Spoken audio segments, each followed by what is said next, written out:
Naranasan mo na bang tila naglaho na lang ang lahat ng pagod mo sa paghahanap buhay, kahit alam na alam mo naman ang dapat gawin? Paano kung sabihin ko sa iyo na may isang bagay na di nakikita, tahimik, kumikilos na parang anino sa likod mo, na humaharang sa pagpasok ng pera, at mas kakaiba pa, ang aninong ito ay ang iyong pagtingin sa sarili. Ngayon, ipapakita ko sa iyo kung ano ang kulang para sa wakas ay makakita ka ng totoong pera. Hindi ako nagsasalita tungkol sa mga gimmick ni sa pagyaman ng biglaan. Ang pinag-uusapan ko ay ang pagbabago ng isang bagay na napakapundamental na maraming nakakalimutan, at sa oras na mangyari ito, lahat ng iba pa ay kusang-ayon. Halina't suriin natin. Nang sa wakas ay maintindihan ko na ang totoong pagkakakulong sa pananalapi ay wala sa aking sitwasyon, sa aking sahod, o sa kakulangan ng oportunidad, kundi nasa loob mismo ng aking sarili, lahat ay nagbago. Karamihan sa mga tao ay ginugugol ang buong buhay nila sa paniniwalang hindi sila kumikita dahil hindi sila nakapag-aral ng sapat, hindi nila kilala ang tamang tao, hindi sila ipinanganak sa mayayamang pamilya, o dahil mahirap ang ekonomiya. Ngunit ang katotohanan ay mas malalim at, para sa marami, hindi komportable. Hindi ka nililimitahan ng mundo, nililimitahan ka ng imaheng nilikha mo para sa sarili mo sa loob ng iyong isip. At ang imaheng ito ay nagiging napakalakas na kontrolado nito ang iyong mga desisyon, ang iyong mga emosyon, at maging ang mga oportunidad na iyong nakikita. Naranasan ko ito mismo. Sa loob ng maraming taon, inuulit-ulit ko sa isip ko na hindi ako sapat. Hindi ko ito sinasabi ng malakas, syempre, ngunit ipinapahiwatig ito ng aking mga kilos. Kapag tumatanggap ka ng kung anong trabaho lang, tulad ng ginawa ko, nagtatrabaho sa mga gasolinahan, sa mga pabrika, o gumagawa ng mabibigat, walang patunguhang paggawa, hindi mo nalalaman, pinapatibay mo ang isang malalim na paniniwala. Hindi ko kayang gumawa ng mas malaki pa. At ang pinakadelikado ay ang paniniwalang ito ay hindi tila isang paniniwala, ito ay tila isang katotohanan. Iniisip mo na ito lang ang iyong realidad. Iniisip mo na ito lang ang kaya mong gawin. At marahil ito ang nangyayari sa iyo ngayon. Ipinapakita ng modernong pananaliksik sa sikolohiya ng pera na mahigit 80% ng mga tao ang gumagawa ng pinansyal na desisyon batay sa emosyon, hindi sa lohika. At ang nangingibabaw na emosyon para sa mga nakakaramdam ng pagkakakulong ay palaging pareho, takot. Takot na makipagsapalaran. Takot na hindi kaya.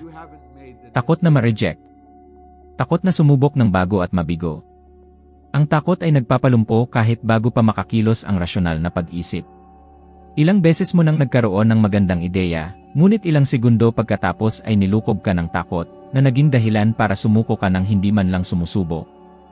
Ilang oportunidad na ang pinalagpas mo dahil sa paniniwalang hindi ito para sa iyo. Ilang beses ka nang nagtaka kung bakit hindi umuusad ang iyong buhay, kahit ginagawa mo naman ang lahat ng tama.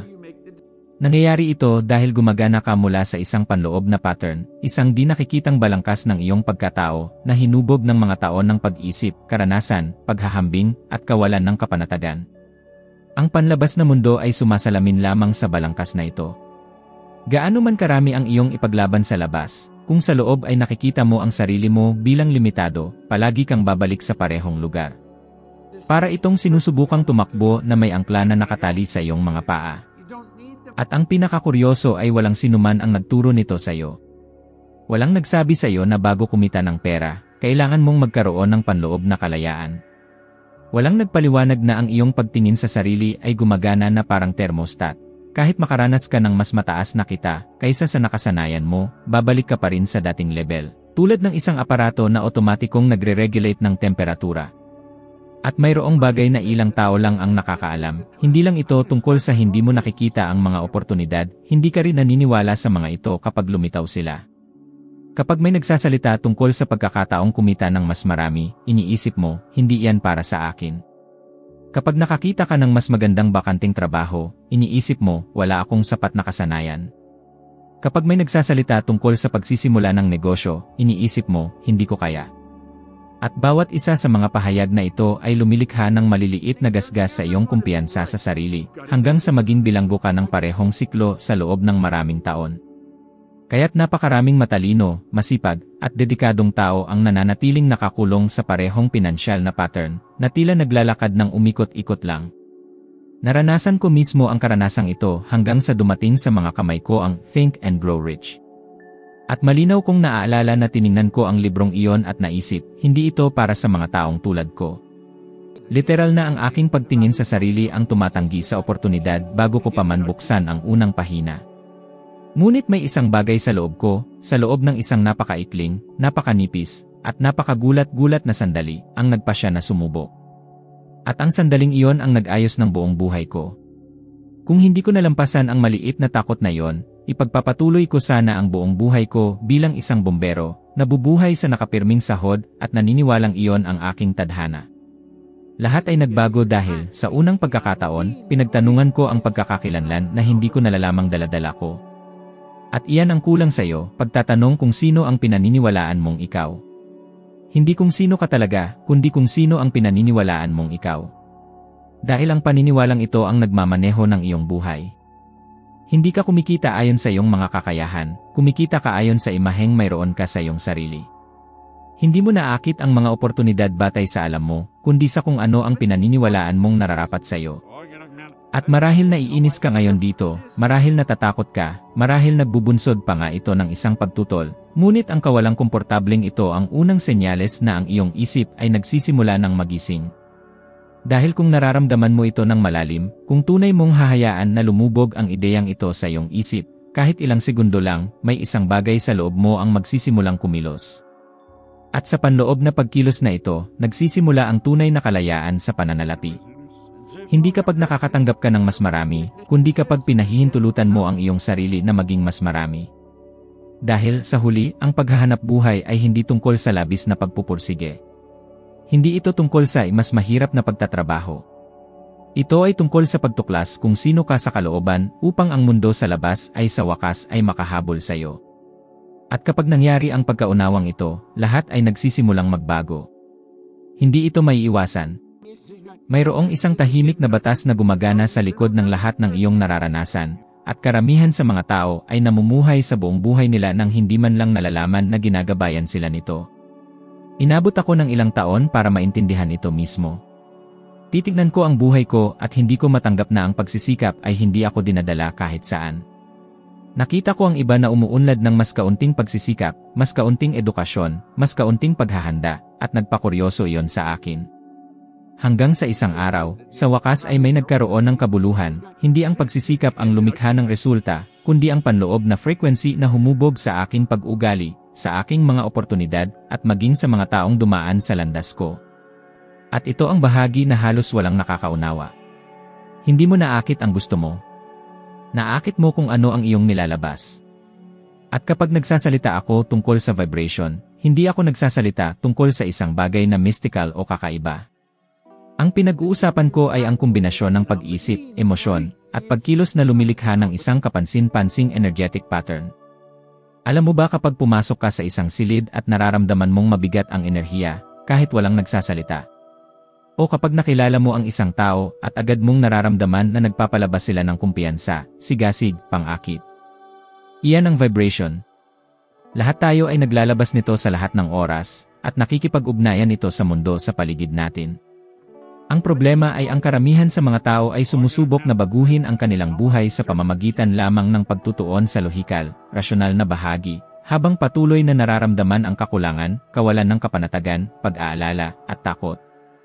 At narito ang panloob na salungatan na humaharang sa pagpasok ng pera. Sinasabi mong, gusto kong yumaman, ngunit ang iyong vibration ay, takot akong mabigo. Sinasabi mong, gusto ko ng kasaganaan, ngunit ang iyong vibration ay, hindi ko alam kung kaya ko. At anuman ang sabihin mo ng malakas, ang universo ay tumutugon sa iyong nararamdaman. Tumutugon ito sa kung ano ang nangingibabaw sa iyong isip sa mga sandali na mag-isa ka, sa mga sandali bago matulog, sa ilang segundo paggising. Doon mo inihahayag ang iyong tunay na frequency. Kaya't napakaraming tao ang ginugugol ang kanilang buhay sa pag-uulit ng positibong pahayag habang patuloy na nakakakuha ng parehong negatibong resulta. Dahil sinusubukan nilang pinturahan ang dingding ng hindi binabago ang pinagbabatayang istruktura. Ilang beses ka nang nagising na determinadong magbago, ngunit isang problema lang ang lumitaw at otomatiko kang ibinalik sa parehong emosyonal na pattern. Ilang beses mo nang sinubukan na kumbinsihin ang sarili mo na ngayon, iba na, ngunit sa kaibuturan ay naramdaman mo ang tahimik na kirot ng pagdududa. Ang pagdududang iyon ay isang vibration. Ang pagkabalisa ay isang vibration. Ang pakiramdam na ang pera ay maaaring mawala anumang sandali, yan din ay isang vibration. At, ayon sa mga pag-aaral sa psikolohiyang pang-ekonomiya, mas malakas ang tugon ng utak ng tao sa negatibong emosyon kaysa sa positibong pampasigla na nangangahulugang kung hindi mo makontrol ang iyong emosyon. Mangibabaw ang mga ito sa iyong pinansyal na realidad. Naranasan ko ito ng matindi mismo. Nang una kong basahin ang Think and Grow Rich, hindi lang ako nag-isip ng iba, naramdaman ko rin ang iba. Malinaw kong naaalala na nakaupo ako ng mag-isa, nagtatrabaho pa rin bilang isang bombero, at nakaramdam ng alon ng katiyakan na dumaan sa aking katawan, isang bagay na hindi ko pa nararamdaman noon. Hindi ito kayabangan. Hindi ito walang lamang optimismo. Para bang may bahagi sa akin ang nagsabi, ito na. Mas malaki ka na kaysa sa buhay na iyong ginagampanan. Ang pakiramdam na iyon ay tumagal lamang ng ilang segundo, ngunit binago nito ang lahat. Dahil sa sandaling iyon, ang aking vibration ay tila nangyari na ang pagbabago. At ang vibration na iyon ay nagsimulang baguhin ang bawat desisyon na ginawa ko, bawat pag-uusap na nagkaroon ako, bawat pagpipilian na sinundan ko. Nagsimulang ayusin muli ang aking buhay sa paligid ng bagong frequency na iyon. At kaya't napakaraming tao ang nag-aaral, nagbabasa, sumusubok ng mga paraan, sumusunod sa mga estratehiya, at nananatili pa ring nakakulong. Dahil hindi kaalaman ang lumilikha ng transformasyon, ito ang vibration sa likod ng kaalaman. Kapag ang iyong vibration ay tulad ng isang nabubuhay sa kakulangan, gumagawa ka ng mga desisyon na dulot ng kakulangan, naakit ang mga oportunidad na dulot ng kakulangan, at nakikipag-ugnayan sa mga taong nag-isip sa kakulangan. Ngunit kapag ang iyong vibration ay tulad ng isang taong mayaman na, kahit bago pa dumating ang pera, nagbabago ang iyong pag-ugali, nagbabago ang iyong pananaw, nagbabago ang iyong kilos, nagbabago ang iyong enerhiya. Hindi naghihintay ang buhay na lumitaw ang mga resulta upang tumutugon ito sa kung sino ka ngayon. Ito ang tunay na batas. Hindi ito mistisismo. Ito ay emosyonal na pagkakaisa. Hindi ginagantimpalaan ng universo ang mga humihingi, ginagantimpalaan nito ang mga mayroon. At mararamdaman mo ito ngayon mismo. Balikan mo lang ang isang pagkakataon na naramdaman mong buong-buo ang iyong kumpiyansa, kahit pa sa loob lang ng ilang segundo. Siguro bago ang isang panayam na alam mong mapagtatagumpayan mo, bago makipagkasundo sa isang mahalagang transaksyon, o nang tumingin ka sa salamin sa isang napakagandang araw. Pansinin mo kung paano tila lahat ay posible sa sandaling iyon. Pansinin mo kung paano iba ang tindig mo, kung paano matatag ang iyong boses, kung paano malinaw ang iyong isipan. Ang pakiramdam na iyon ang likas na dalas ng tagumpay. Hindi ito nililikha inaabot lamang. Ngayon, isipin mong mabuhay sa ganoong estado hindi sa loob lamang ng isang minuto, kundi sa loob ng mga oras. Sa loob ng mga araw. Sa loob ng mga linggo. Isipin ang epekto nito sa paraan mo ng pagsasalita, paglalakad, pagpapasya, pakikipag-ayos, paglikha, paghahanap, pagharap at paglago. Karamihan sa mga tao ay hindi nagtatagumpay dahil kumikilos sila sa mababang dalas ng emosyon at sinusubukang punan ito ng pisikal o mental na pagsisikap. Ngunit ang pagsisikap na walang tamang pakiramdam ay parang pagsagwan laban sa agos. Ito ay nakakapagod, nakakaubos ng lakas, nakakasakal, at wala itong patutunguhan. At kapag nagsimula kang umayon sa dalas ng kasaganaan, pinapayagan ng makapasok ang pera. Dahil sa kaibuturan, hindi kailanman ito ang problema. Ang problema ay palaging ang pakiramdam na nagtutulak palayo sa mga bagay na sinasabi mong gusto mo. Kapag nagbago ang pakiramdam mo, titigil ang pera sa pagiging kaaway, magiging resulta na lamang ito. At doon mo mapagtatanto na gumagana ang batas, lahat ng iyong nararamdaman ng malalim ay nagsisimulang magkatotoo sa iyong buhay sa mga paraang hindi mo maipaliwanag ng lohikal. Sa puntong ito, titigil ang buhay sa pakiramdam na mabigat at magsisimulang umagos. Dito na magsisimulang gumana ang batas para sa iyo at hindi laban sa iyo. Dito magsisimula ang lahat. Sa mahabang panahon, nabuhay ako na parang may di nakikitang kisam sa ibabaw ng aking ulo. Gaano man ako nagsikap, gaano man ako nagtrabaho ng husto, gaano man ako umasa para sa mas magandang buhay, palagi akong tumatama sa parehong limitasyon. Parang maikli niya na hindi ko kailanman malalampasan. At nang simulan kong pag-aralan ng malalim ang pag-ugali ng tao at obserbahan ang aking sarili, doon ko natuklasan ang katotohanan, ang kisaming iyon ay wala sa mundo. Ito ay nasa loob ko. Ito ang aking sariling imahe na patuloy na nagpapanatili sa akin sa parehong antas. Ito ang nagtatakda kung gaano karaming pera ang sa tingin ko ay nararapat sa akin, kung gaano karaming tagumpay ang pinaniniwalaan kong makakamit ko, at kung hanggang saan ko pinahintulutan na umabot ang aking buhay. At ito ang isa sa pinakamalaking bilangguan na mayroon. Akala mo ikaw ang pumipili ng iyong mga resulta, ngunit sa totoo, ang iyong sariling imahe ang pumipili para sa iyo. Maaari mong sabihin, gusto kong kumita ng mas malaki, ngunit kung sa kaibuturan ay nakikita mo pa rin ang iyong sarili bilang ordinaryo, limitado, walang katiyakan, isang taong hindi ipinanganak para sa malalaking bagay. Susundin ang iyong mga aksyon ang eksaktong pattern na yon. At mas malala pa, kahit na makamit mo ang mas malaking resulta sa loob ng ilang araw, mga linggo, o mga buwan, tulad ng hindi inaasahang dagdag na kita, isang magandang deal, pagtaas ng sweldo, isang pagkakataon, makakahanap ka ng paraan upang bumalik sa iyong dating nakasanayan. Dahil ang isip ay palaging sumusubok na bumalik sa estado na kinikilala nito bilang isarili. Nang magtrabaho ako sa iba't ibang uri ng trabaho, mga gasolinahan, pabrika, serbisyong mekanikal, hindi lang iyon basta trabaho. Ito ay isang perpektong refleksyon ng imahe na mayroon ako sa aking sarili. Naniniwala ako na iyon ang kaya kong maging. Naniniwala ako na iyon ang uri ng buhay na para sa akin. At marahil ito ay nangyayari sa iyo ngayon, marahil wala ka sa kung saan mo talaga gustong maging, hindi dahil sa kakulangan mo ng kakayahan, kundi dahil sa kakulangan mo ng panloob na pahintulot. Ang pahintulot na maging dakila. Ang pahintulot na tumanggap. Ang pahintulot na umunlad. Iyan ang hindi kailanman na pagtatanto ng karamihan. Tunay ko lang itong naunawaan nang magpasya akong baguhin ang aking panloob na imahe. At para sa akin, ito ang pinakamahirap na bahagi, mas mahirap pa kaysa sa pagtigil sa trabaho ko bilang bombero, mas mahirap kaysa sa pagsisimula ng aking unang negosyo, mas mahirap kaysa sa pagharap sa mga kawalan ng katiyakan. Dahil ang pagbabago ng iyong sariling imahe ay nangangailangan ng pagharap sa pinakamalalim na paniniwala na dala-dala mo mula pagkabata. Nangangailangan ito ng pagkwestiyon sa lahat ng pinaniniwalaan mong totoo tungkol sa iyong sarili, sa lahat ng sinabi sa iyo ng mundo kung sino ka, sa lahat ng tila pinatunayan ng iyong mga karanasan laban sa iyo. At lumalaban ang isip. Sinasabi nito, huwag mong palakihin, huwag kang masyadong umasa, hindi mo pa ito nagawa dati, napakaraki niyan para sa iyo. At iyan mismo ang dahilan kung bakit napakabisa ng pagbabago. Kapag muli mong isinulat ang imahe na mayroon ka sa iyong sarili, otomatiko mong binabago ang iyong tindig, ang iyong mga inaasahan, ang iyong mga gawi, ang iyong mga pagpipilian. At ang lahat sa paligid mo ay dapat ding magbago kasama nito. Walang paraan upang manatiling maliit ang iyong buhay kapag sinimulan mong tingnan ang iyong sarili bilang dakila. Walang paraan upang manatiling kulang ang iyong pera kapag sa wakas ay naniwala ka sa kaibuturan ng iyong kaluluwa na nararapat ka sa kasaganaan.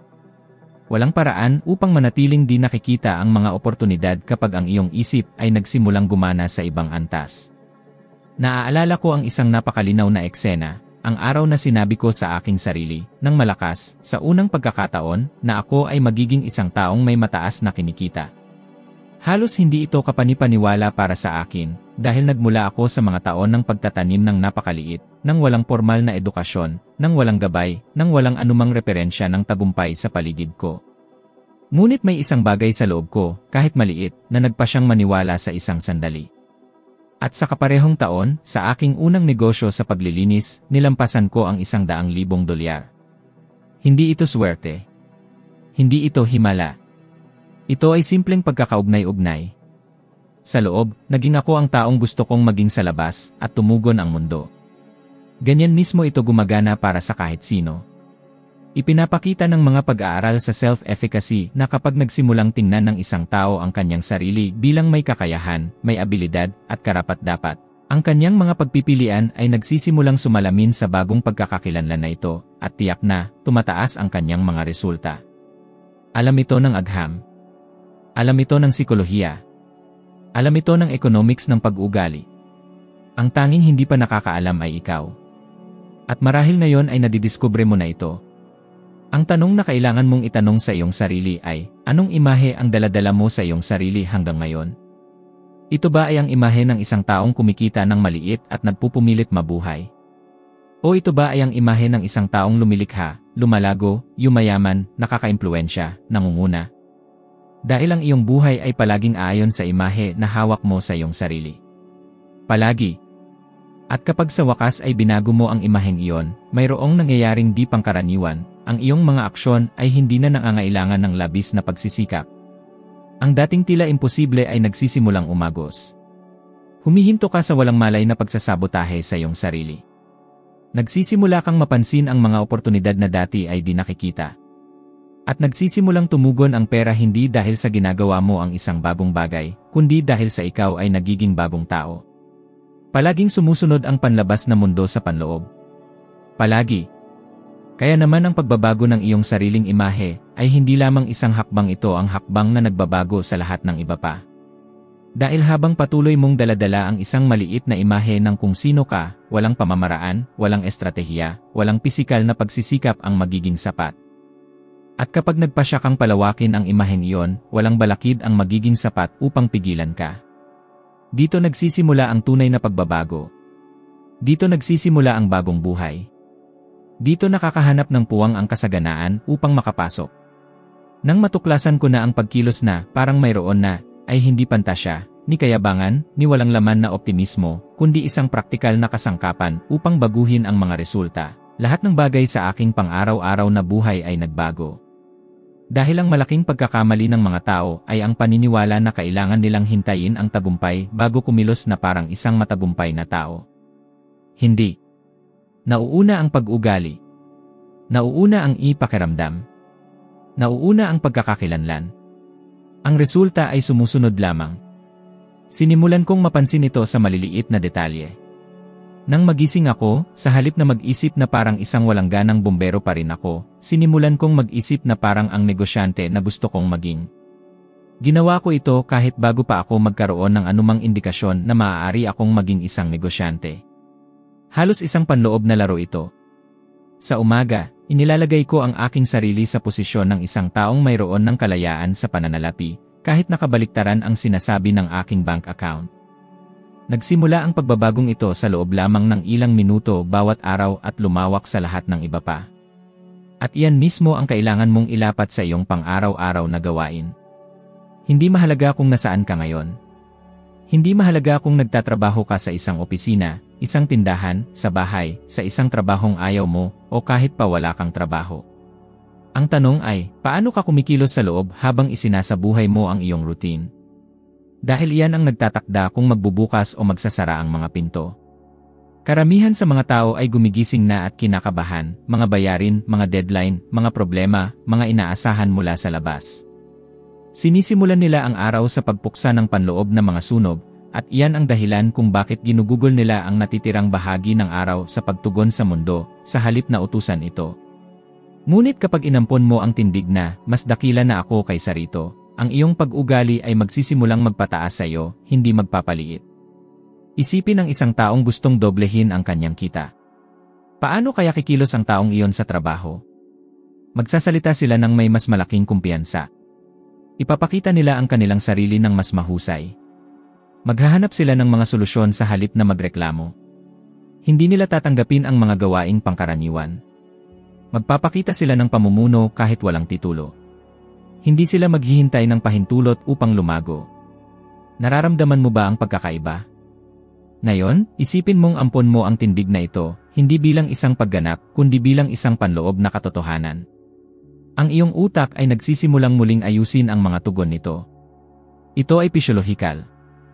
Ipinapakita ng mga pag-aaral sa neuroscience na ang utak ay hindi perpektong nakikilala ang isang tunay na aksyon mula sa isang malalim na na-visualize na may damdamin.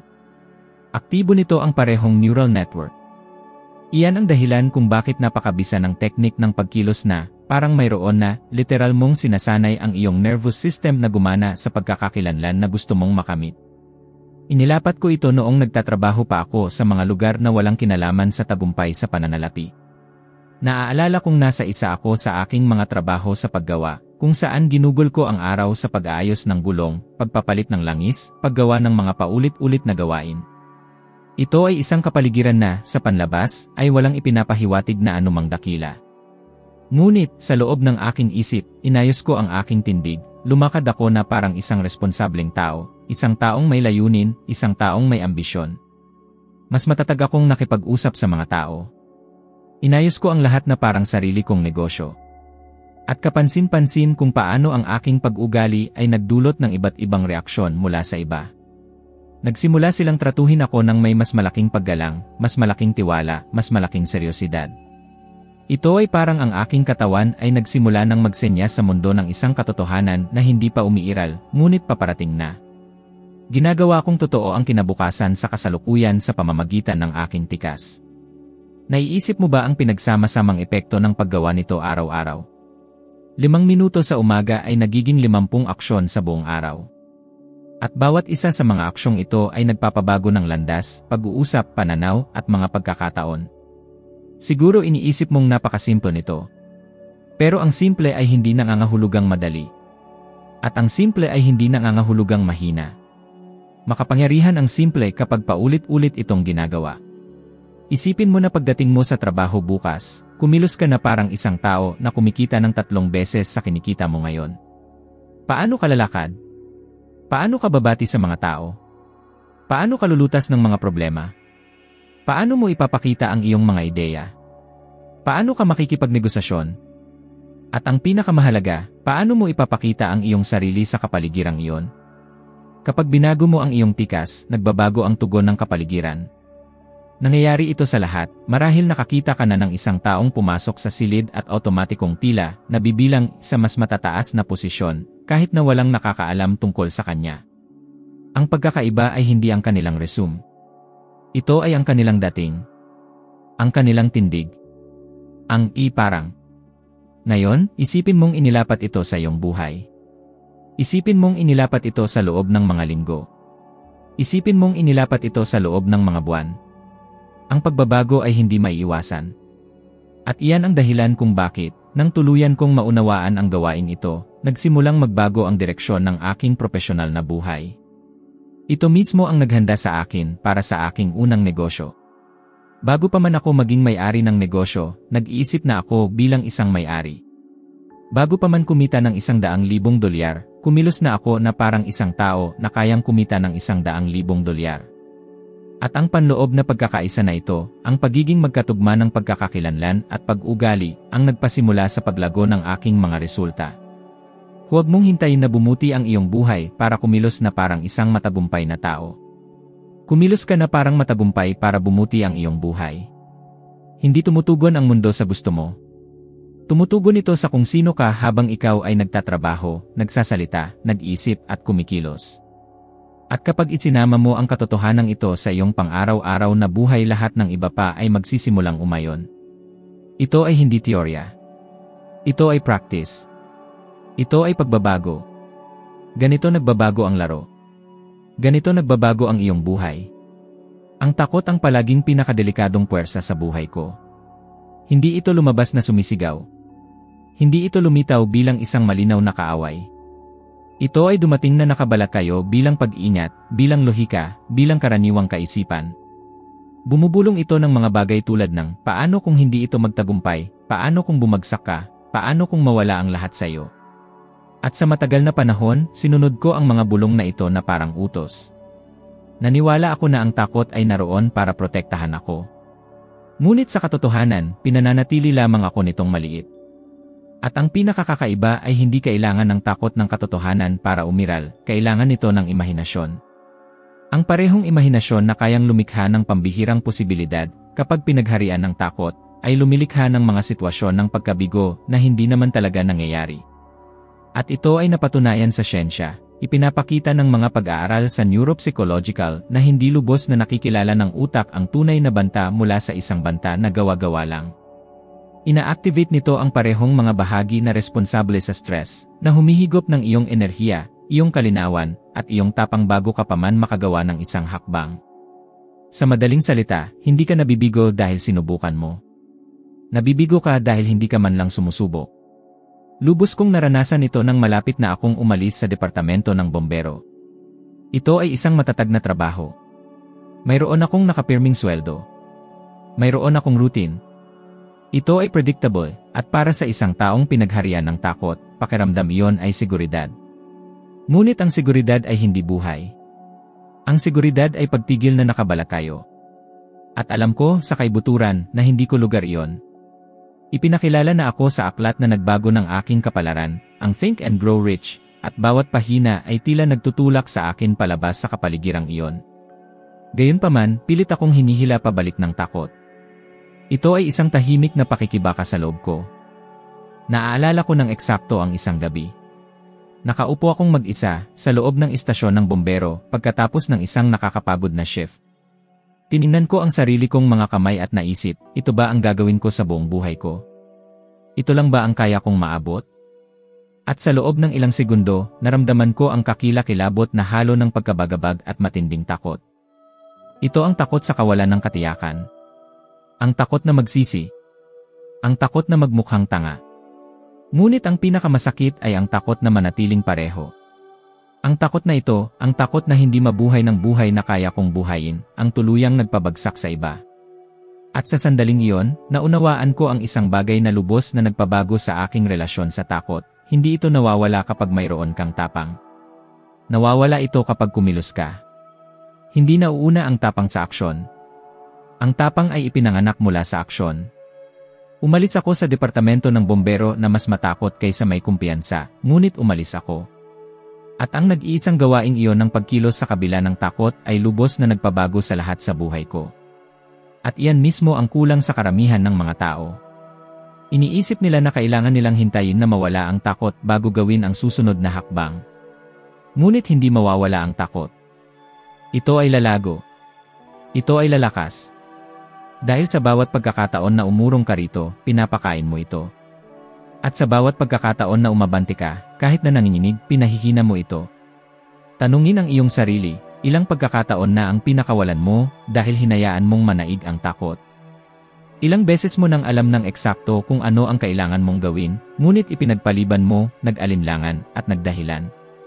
Ilang beses mo nang nakita ang mga taong mas hindi handa kaysa sayo na umabante dahil lamang hindi sila huminto upang makipagnegosasyon sa takot. At alam kong naranasan mo na ito. Naranasan na ng lahat. Iyong pagkakataong humini ng umento at sumuko ka sa huling segundo. Iyong proyekto na pinaniniwalaan mo, ngunit isinara mo dahil hindi ito ang tamang panahon. Iyong kurso na maaaring magpabago ng iyong buhay, ngunit hindi mo kinuha dahil takot kang hindi ka makasabay. Iyong pamumuhunan na tila maganda, ngunit umatras ka dahil sa kawalan ng kapanatagan. Ang takot ay palaging lumilitaw kung nasaan ang iyong paglago. Palagi. Ito ang tagapagbantay ng susunod na antas. At tanging ang mga humaharap dito ang nakakatawid sa kabilang panig. Mayroong isang hindi komportableng katotohanan na kakaunti ang may tapang na umamin, hindi ang hirap ang pumipigil sa iyo, ito ay damdamin. Hindi ito kakulangan sa kakayahan, ito ay pakiramdam. Hindi ito realidad, ito ay pag-asam. Karamihan sa pagdurusa ng tao ay hindi nagmumula sa mga tunay na bagay, kundi sa mga kwentong nasa isip. At kapag lubos mong naunawaan ito, magsisimula kang mapagtanto na ang iyong buhay pinansyal ay hindi natigil dahil sa kakulangan ng pagkakataon, kundi dahil sa labis na takot. At narito ang isang bagay na kakaunti ang nakakaunawa, ang takot ay isa ring tagapagpahiwatig. Ito ay tumuturo ng eksakto sa kung ano ang kailangan mong gawin para lumago.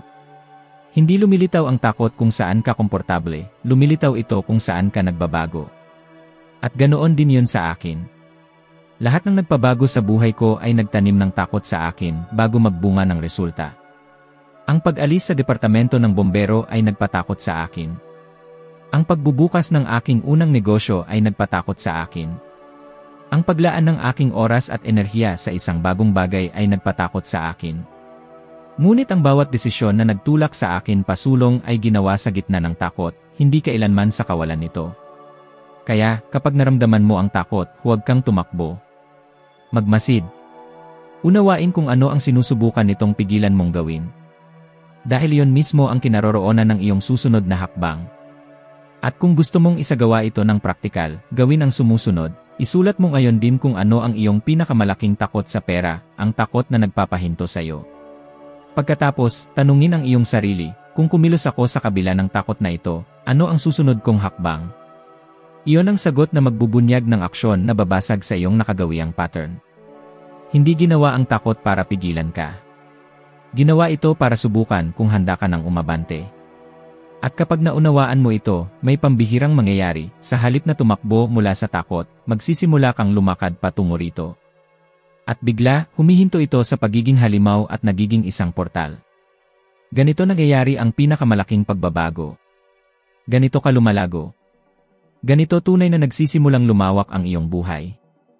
Kapag tinitingnan ko ang partikular na puntong ito sa paglalakbay, ang sandali kung kailan tunay na nagsisimulang magising ang isang tao, palagi kong napapansin ang parehong bagay. May isang saglit kung kailan sa wakas ay naintindihan ng tao na wala siya rito nang nagkataon lang. Na hindi niya ito pinapanood ng hindi sinasadya. Na may isang bagay sa loob niya ang humihingi ng higit pa. At kapag narating ng isang tao ang sandaling ito, alam kong nalampasan na niya ang pinakamahirap na bahagi, na natili sila. Nagpatuloy sila. Hindi sila sumuko. Gusto nilang magbago. At iyan mismo ang dahilan kung bakit, sa puntong ito ng usapan, sinasadya kong humingi ng isang bagay na napakasimple, ngunit napakalakas. Kung narito ka kasama ko, ngayon ito ay dahil mayroong isang bahagi sa iyo na hindi na tumatanggap ng buhay na autopilot. Isang bahagi na nakapag-realize na karapat-dapat siya ng higit pa, kayang gumawa ng higit pa, ipinanganak para sa higit pa. At sa isang paraan, ito na ang nagpapabukod sa iyo mula sa karamihan. Karamihan sa mga tao ay hindi man lang makarating sa kalagitnaan ng isang malalim na pagmumuni-muni tungkol sa pera at pagkakakilanlan. Nahahagip sila ng distraction, naliligaw, sumusuko. Ngunit ikaw, hindi. Nanatili ka. Malaki ang sinasabi niyan tungkol sa iyo. At kapag pinili ng isang tao na manatili ng ganito katagal, lubos akong nakatuon sa pagbibigay ng isang bagay na tunay na magpapabago sa kanilang buhay. Ngunit mayroong mahalagang palitan ng enerhiya dito, kailangan mong ipakita na mayroon kang parehong intensyon, tulad ng sa akin, ang intensyon na lumago. Kapag nag-subscribe ka sa channel, kapag nag-click ka ng like, hindi lang iyon isang mekanikal na kilos. Iyan ang pagsasabi mo, kasama ako. Hahakbang ako sa aking susunod na antas. Gusto kong ipagpatuloy ang paglalakbay na ito. Ito ay parang pagtataas ng iyong kamay sa gitna ng karamihan at pagsasabi, handa ako. At nakakatuwa, dahil maraming tao ang minamaliit ang ganitong uri ng kilos, iniisip nila na isa lang itong pindutan, na wala itong pinagkaiba. Ngunit mayroon. At hindi lang para sa akin, para rin ito sa iyo. Kapag pinahinto mo ang otomatikong daloy ng iyong isip sa loob ng isang segundo, sadyang nagpasya kang suportahan ang isang bagay na tumutulong sa iyo. Nagpasya kang panatilihing buhay ang kaalaman na nagpapalakas sa iyo, nagpadala ka ng malinaw na mensahe sa iyong subconscious, mahalaga ito sa akin. At kapag naunawaan iyon ng subconscious, nagsisimula itong ayusin muli ang mga panloob nitong prioridad. Nagsisimula itong gabayan ka pabalik sa ganoong uri ng nilalaman, sa halip na itulak ka pabalik sa mga distraction na walang patutunguhan. Ilang beses mo nang sinimulan ang isang bagay sa buhay upang iwanan lamang ito dahil hindi ka lumikha ng isang punto ng pangako. Nakatatlong beses ka nang nagsimulang magbasa ng libro, manood ng serye, makinig sa audio, o kumuha ng kurso at dahil hindi mo sinasadyang ikinabit ang iyong atensyon, huminto ka na lang sa gitna. Ganito gumagana ang isip ng tao, kailangan ito ng mga simbolikong palatandaan para makapagpatuloy. At ang pagpindot ng like, pag-subscribe, at pananatili sa akin ay isa sa mga palatandaan na iyon.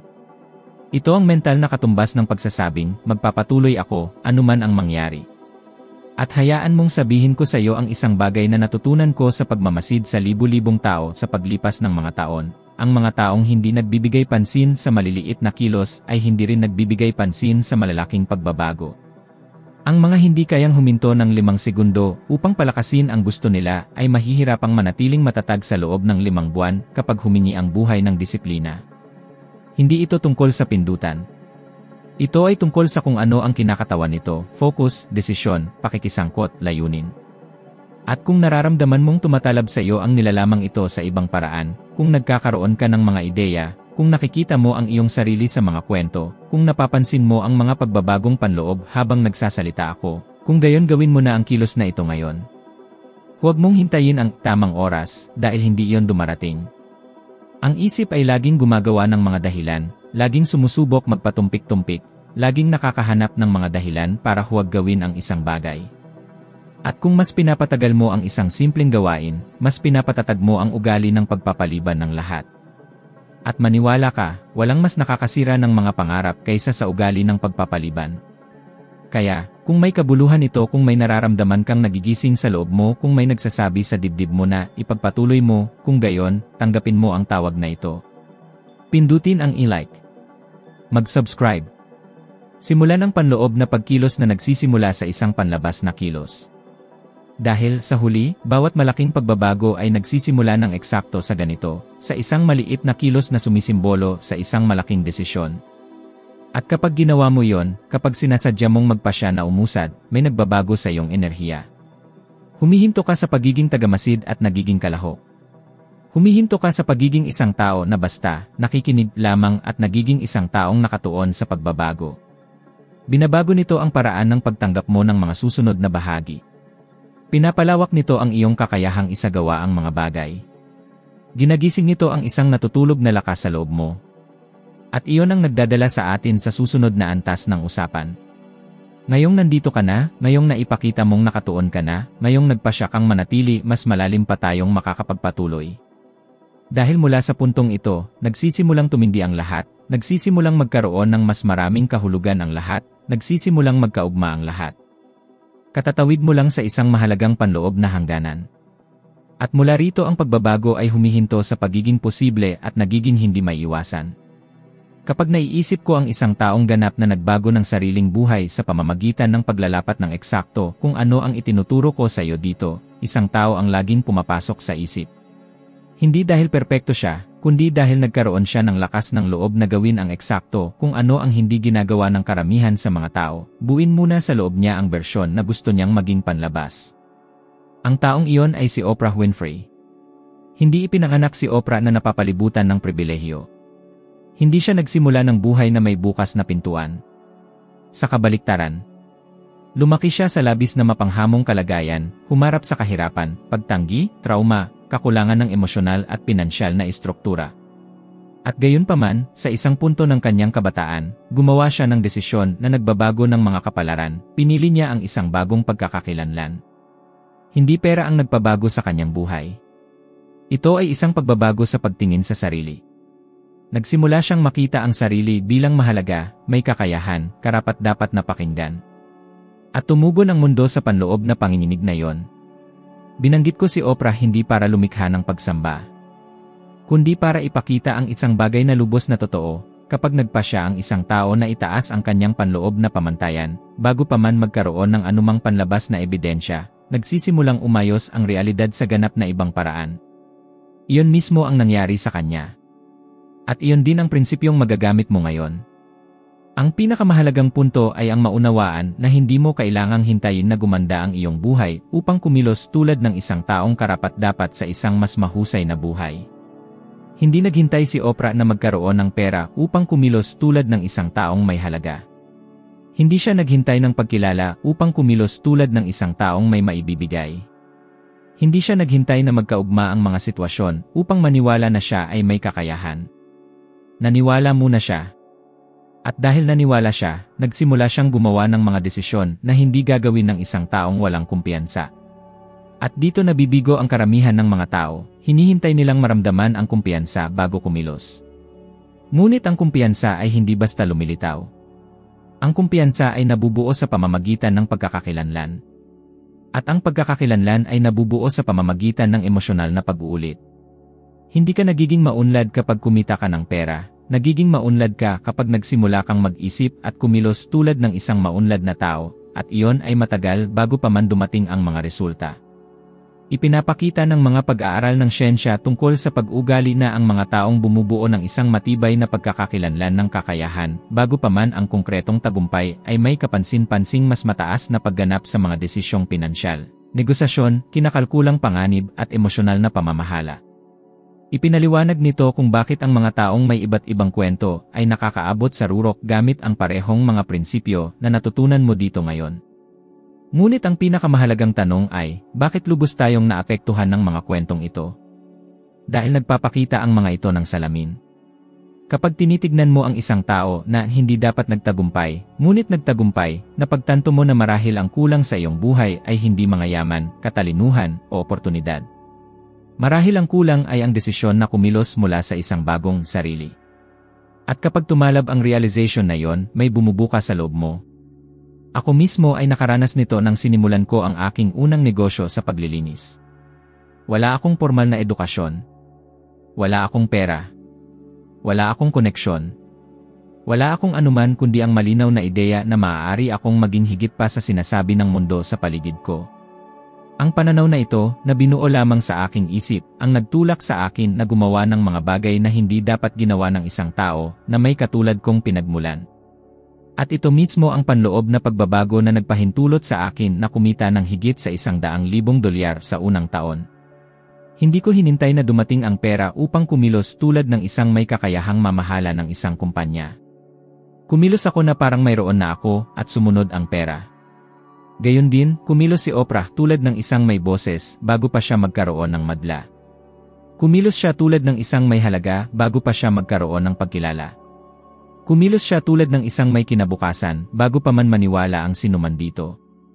At kapag ginaya mo ang prinsipyong ito, hindi ang kanyang buhay, kundi ang panloob na mekanismo sa likod ng kanyang buhay, ang mundo ay nagsisimulang tumugon ng ganap na kakaiba sa iyong presensya. Ngayon isipin mo ang iyong sarili. Kumikilos ka ba tulad ng isang naghihintay ng pahintulot? O tulad ng isang taong tinanggap na kung sino ang gusto nilang maging? Gumagawa ka ba ng mga desisyon tulad ng isang natatakot na matalo? O tulad ng isang handa ng lumago? Naghihintay ka ba na patunayan ng mundo ang isang bagay sa iyo bago ka maniwala? O handa ka bang maniwala muna upang makita mo ang mundo na sumusunod sa iyong yapak? Dahil ito ang puntong naghihiwalay sa mga nagpapabago ng kanilang buhay mula sa mga patuloy na nagmamasid sa buhay ng iba. Habang ang ilan ay naghihintay na maramdaman na handa na sila, ang iba ay nagpapasya lamang na maging. Habang ang ilan ay naghihintay ng perpektong sitwasyon, ang iba ay lumilikha ng paggalaw sa sitwasyon na mayroon sila. Habang ang ilan ay naghahanap ng panlabas na patunay, ang iba ay bumubuo ng panloob na paniniwala. At ang paniniwalang iyon ang nagbabago ng lahat. Kapag tinitignan mo ang isang tao tulad ni Oprah, huwag mo siyang tingnan bilang isang eksepsyon. Tingnan mo siya bilang isang modelo. Tingnan mo ang buhay na patunay na hindi mo kailangang ipanganak na may kalamangan, kailangan mong muling ipanganak sa loob ng iyong sarili. At yan, ngayon, ay abot kamay mo. May kakayahan kang lumikha, sa maliliit na pang-araw-araw na desisyon, ang pagkakakilanlan na magtatakda ng iyong susunod na mga taon. At kapag inampon mo ang pattern na ito, walang ibang pagpipilian ang buhay kundi lumawak sa paligid mo. Dahil ang realidad ay sumusunod sa nagpapasya kung sino sila, hindi sa nag-ulit lamang kung sino sila palagi. Sa tuwing namamasdan ko ang isang taong may lahat ng pagkakataon na magtagumpay, ngunit sinira ang kanyang sariling landas, naaalala ko kung gaano kahalaga ang mga prinsipyong itinuturo ko sa iyo dito, hindi lamang para umunlad kundi para mapanatili ang pag-unlad. Dahil hindi sapat ang makaakit ng tagumpay. Kailangan mong magkaroon ng panloob na istruktura upang mapanatili ito. At kapag binaliwala ng isang tao ang pundasyong ito, hindi lamang posible ang pagbagsak kundi halos hindi maiiwasan. Isa sa mga pinakakapansin-pansing halimbawa sa mga nagdaang taon ay si Elizabeth Holmes. Isang napakatalino, karismatiko, mapangaraping kabataan na may higanteng ideya. Mayroon siyang bagay na wala sa maraming tao, ang lakas ng loob na mangarap ng malaki. Mayroon siyang tapang. Mayroon siyang ambisyon. Mayroon siyang enerhiya. Ngunit mayroon siyang kulang na mahalaga, panloob na pagkakaisa. At kapag mas mabilis lumago ang ambisyon kaysa sa pagkakakilanlan, kapag mas mabilis lumawak ang panlabas na imahe kaysa sa emosyonal na istruktura, bumabagsak ang kastilyo. Laging nakabibihag ang kanyang kwento sa akin dahil binabaliwala niya ang eksakto kung ano ang nagpoprotekta sa sinuman mula sa pagbagsak sa sariling kalabisan, emosyonal na integridad. At dito hindi lang ako nagsasalita tungkol sa katapatan sa moral na kahulugan, nagsasalita ako tungkol sa panloob na pagiging kaisa. Pagiging kaisa sa pagitan ng iniisip mo, nararamdaman at ginagawa. Pagiging kaisa sa pagitan ng layunin at landas. Pagiging kaisa sa pagitan ng pagtingin sa sarili at binuong realidad. Kapag nagkakawatak-watak iyon, nagiging banta ang tagumpay. Tila salungat, ngunit totoo, kapag lumalaki ka sa labas ng hindi lumalaki sa loob, nagiging napakabigat ng tagumpay upang buhatin. Maraming tao ang tinitingnan ang pag-angat ni Elizabeth Holmes at nakikita ang isang kabataan na nagkamit ng bilyon-bilyong dolyar na yaman. Ngunit kakaunti ang nakakaunawa kung ano ang nangyayari sa loob habang nangyayari iyon. Ang kanyang pagtingin sa sarili ay hindi akma sa responsibilidad na kanyang kinukuha. Ang dating na pinapakita niya sa mundo ay isang taong nangangailangan ng patunay, hindi isang taong mayroon na. At iyan ang pagkakaiba sa pagitan ng lakas at presyon. Ang mga malakas ay nagpapanatili, ang mga nasa ilalim ng presyon ay bumabagsak. At pansinin kung paano ito nakakonekta sa lahat ng sinasabi ko sa iyo. Kapag sinubukan mong maging isang bagay na hindi kayang suportahan ng iyong panloob na pagkakakilanlan, nakikipaglaban ka sa iyong sarili. Nagsisimula kang magsinungaling upang mapanatili ang imahe. Nagsisimula kang magtago upang maiwasan ang malantad. Nagsisimula kang magpalaki-laki ng kwento upang patuloy na maniwala ang mundo. At sa bawat paggawa mo nito, nawawalan ka ng kapiraso ng iyong tunay na sarili. At kung walang tunay na sarili, walang istruktura. Kung walang istruktura, pansamantala lamang ang bawat resulta. Ito ay totoo para sa ating lahat. Kaya naman palagi kong binibigyang diin ang kahalagahan ng pagbuo ng matibay na pagkakakilanlan bago at habang lumalago ang pinansyal na aspeto. Dahil maaari kang makaakit ng pera sa pamamagitan ng pag-uulit ng mga parirala, pag-aaral ng mga estratehiya, at pagsisikap. Ngunit kung kulang ka sa emosyonal na istruktura, mawawala ang perang iyon sa bilis na nakuha mo ito. Imposibleng mapanatili sa labas ang hindi pa nabuo sa loob. At tingnan mo kung paano ito nangyayari sa pang-araw-araw na buhay. Ilang tao na ang nakita mong nakakuha ng hindi inaasahang halaga, isang promosyon, isang mana, isang premyo, isang matagumpay na negosyo, at makalipas ang ilang buwan ay eksaktong bumalik sa pinanggalingan. Ilan na ang nakita mong naglunsad ng napakagandang proyekto, ngunit sinira ang lahat dahil sa impulsivity, pagmamayabang, pagmamataas, o kawalan ng tiwala sa sarili. Ilang mga taong may mataas na potensyal ang bumagsak dahil tinanggihan nila ang disiplina, pagkilala sa sarili, at emosyonal na pagkakahanay. At, sa kabilang banda, ilang tao na ang nakita mong may mas kaunting talento, ngunit umunlad at nanatili sa tuktok dahil sila ay matatag sa loob. Dahil mayroon silang focus, maturity, at malalim na pakiramdam ng responsibilidad. Dahil hindi sila hinahayaan na mamuno ng paghahanap ng pagtanggap, kundi ng layunin. Iyon na. Ang halimbawa ni Elizabeth Holmes ay hindi tungkol sa tama at mali. Ito ay tungkol sa panloob na istruktura. Ito ay tungkol sa pag-alala na hindi ka makakapagtayo ng isang skyscraper sa isang hindi matatag na lupa. At ang emosyonal na kawalang tatag ang pinakamapanganib na lupa na mayroon. Kaya naman napakahalaga ng lahat ng natututunan mo rito. Dahil kapag binago mo ang iyong self-image, kapag iniayon mo ang iyong vibration, kapag kumilos ka batay sa pagkakakilanlan sa halip na kakulangan, kapag naging isang integral na tao ka sa iyong sarili, hindi ka lang lumalago kundi nananatili ka. At ang pananatili ang nagpapasya sa tunay na tagumpay mula sa basta pagdanas lamang ng tagumpay sa loob ng ilang sandali. Ang mundo ay puno ng mga taong nakakamit, ngunit kakaunti lamang ang nananatili. At ito ang pangunahing punto, hindi ka lang nagtatayo ng kasaganahan, nagtatayo ka ng mga pundasyon. Lumilikha ka ng pundasyon na titiyak na kapag nagsimulang lumawak ang iyong buhay, at ito ay lalawak, handa kang dalhin, panatilihin, at palakihin ang lahat ng dumating sa iyo. Dahil sa huli, ang tagumpay ay hindi kailanman mapanganib sa kanyang sarili. Ang panganib ay lumilitaw kapag mas mabilis kang lumalago kaysa sa iyong paghahanda upang maging. At dito, ngayon, eksaktong kabaligtaran ang ginagawa mo, nagiging mas malaki ka sa loob bago ka maging mas malaki sa labas. Ganyan ka nagtatayo ng isang bagay na totoo. Ganyan mo iniiwasan ang pagbagsak. At ganyan ka lumilikha ng isang buhay na hindi gumuguho, kundi umuunlad. Ang pagsasanay ng visualization ay lubos na nagbago ng lahat para sa akin, ngunit hindi ito nangyari ng magdamag. Ito ay isang bagay na nagsimula sa maliit, halos mahinhin, halos tulad ng isang impromptu na ehersisyo, at ito ay naging pinakamakapangyarihang kasangkapan na nagamit ko upang baguhin ang aking buhay pinansyal. Natuklasan ko na kapag nag-visualize ka ng may matinding emosyon, hindi lang nag-imagine, kundi nararamdaman, nagsisimula ang iyong utak na maniwala na ito ay totoo na.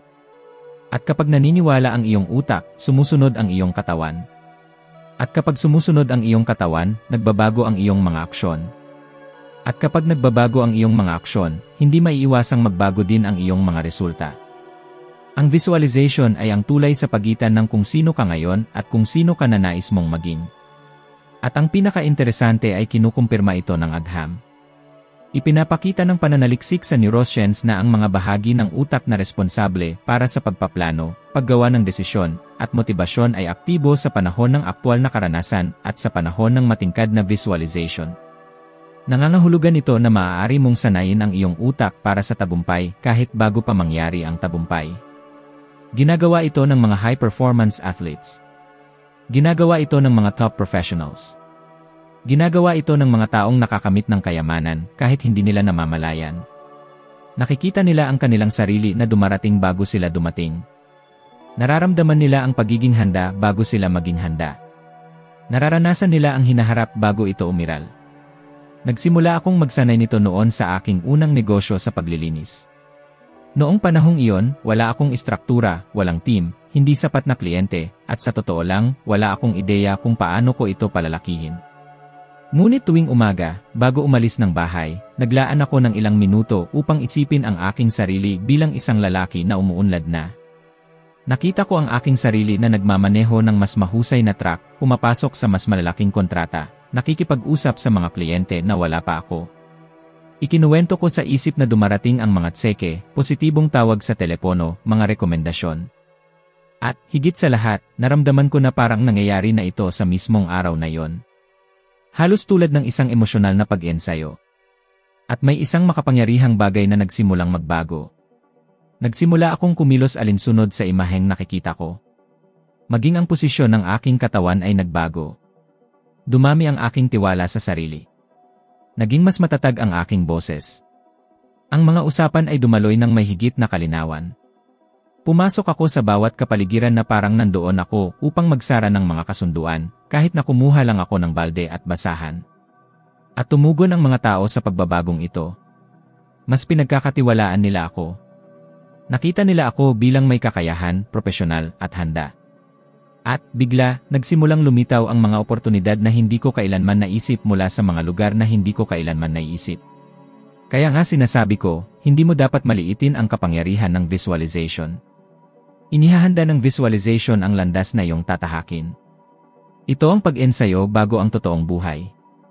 At upang gumana ito, hindi mo kailangan ng perpekto, kailangan mo ng pagpapatuloy. Bigyan mo ang iyong utak ng malinaw na mga larawan at matinding emosyon, at gagawin nito ang natitirang bahagi ng trabaho para sa iyo. Ngayon isipin ito na inilapat sa iyong buhay. Isipin na tuwing umaga, bago hawakan ang iyong telepono, bago malunod sa mga problema ng araw, isasara mo ang iyong mga mata at gagawa ng isang eksena ng hinaharap na nais mong makamit. Maaaring ikaw ay pumipirma ng isang mahalagang kontrata. Maaaring ikaw ay nagbubukas ng pinto sa iyong pinapangarap na bahay. Maaaring ikaw ay tumitingin sa iyong bank account nang may kapayapaan ng isip. Maaaring ikaw ay nagsasabi sa isang tao na ang iyong buhay ay tuluyan ng nagbago. Ang mahalaga ay hindi ang imahe mismo, ito ang pakiramdam.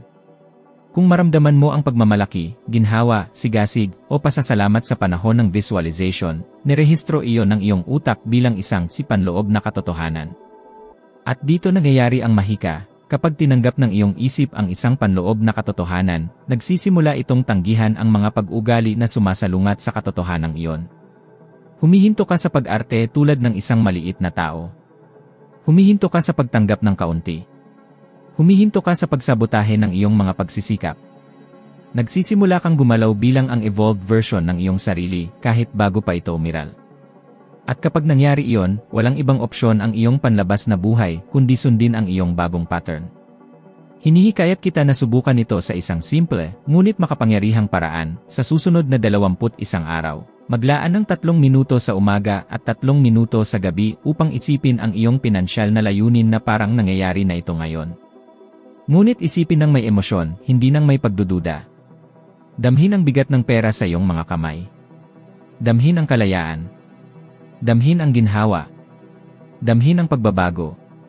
Damhin na parang nilulusaw ng hinaharap ang kasalukuyan.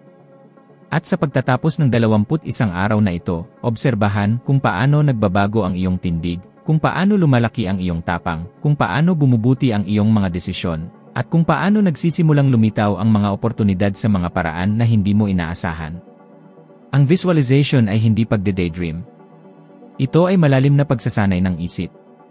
Ito ang gawaing pagtuturo sa iyong utak na payagan ang nais mong maranasan.